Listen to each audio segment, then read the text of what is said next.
Okay, so next up on the list is vibrato that's created from the guitar itself. Now you're going to notice that I have a whammy bar. I have a locked tremolo system, as most of my guitars do, although I have many other guitars that don't. And so if you don't have a whammy bar, this is not for you. But if you do, check this out. One thing that I can do that I really like to do is use my whammy bar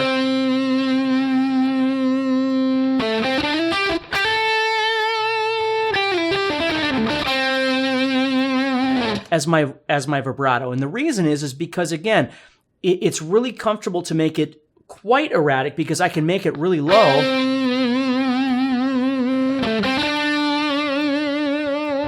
And I can change things up. Okay, so what I'm doing right there, what you'll notice is I'm pumping. I'm pushing it in and then letting it go.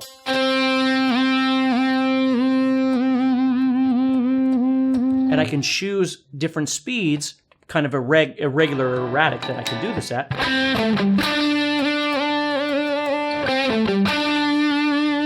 The other thing I like to do with the vibrato is I'll grab onto the whammy bar and I'll kind of move it back and forth. Instead of just dropping it and letting it go, I'll keep it a bit more smooth,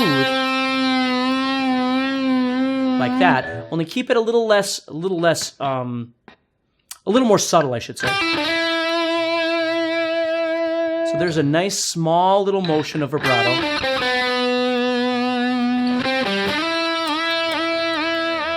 But then maybe I go into those dips, those drops.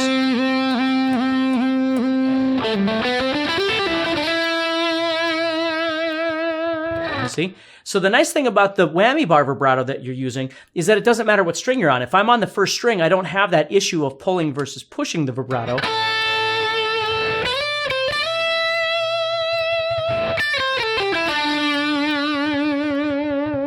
Okay, so I can decide how wide I want that. I can also, in this case, because I have what's called a floating tremolo, I can make my vibratos go upward.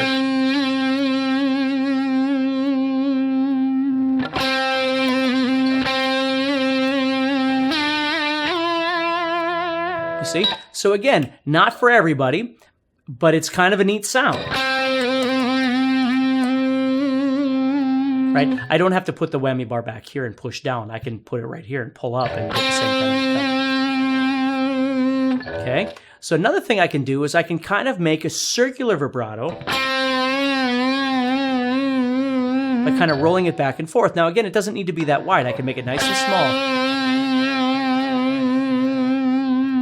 But there what I'm doing is I'm pushing down a little bit and then I'm pulling up just a little bit. And again, the most important thing with this whammy bar vibrato is that you have to figure out what feels and sounds most comfortable to you. You know, don't just settle for that. I mean, it's certainly a great effect and you can use that. But learn, like right there, it's a very subtle sound.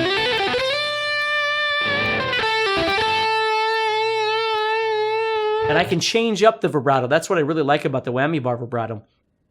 Is sometimes it can be very slow and subtle, and sometimes it can be more fast.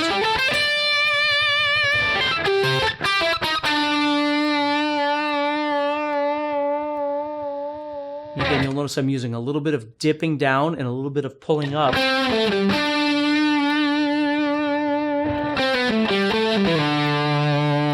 Now, some people like their whammy bars to be really tight. You'll notice when I let go of my whammy bar, it drops back down. It gets out of my way.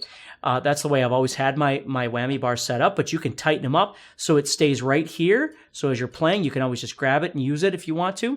And again, that's a personal preference, but the goal is to be able to make vibrato with that vibrato or whammy bar.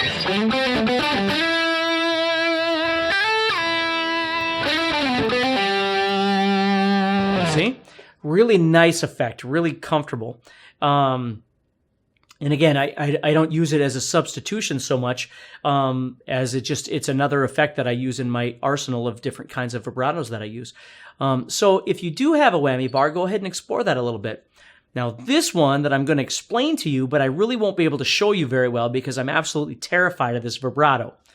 You might have more guts than I do. Jakey Lee from Ozzy was a guy that just was able to just kill this kind of thing. But what he would do is he would play